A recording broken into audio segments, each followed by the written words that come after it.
Magandang umaga guys, sa e-bike ketchup. Daan na mag-grind ng e-bike maghapon and nagawa natin yung part being as ang content creator.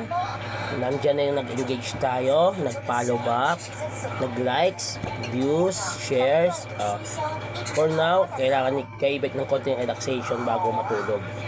And happy ako sa kahapon and then the other day kasi lahat naging maganda. Guys, always support everyone sa FB, kahit sa biyahe at kahit sa anumang bagay, dapat lagi tayong masaya and helpful tayo.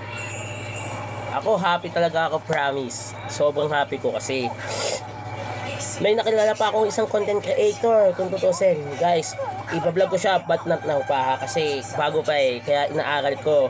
Kaya ang pinakamagandang nangyari sa akin kanina, it's April 15, before April 15, 14, things go well for me naman. And guys, lagi ko kayong susuportahan bilang sa e-bike Ryan, Ketchup Silva.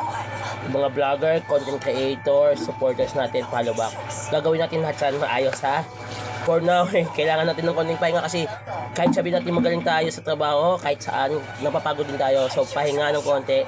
Bukas, grind uli. Never forget na dapat lahat ng nasa FB, content creator, followers, vlogger, engager, paangat, walang pababa.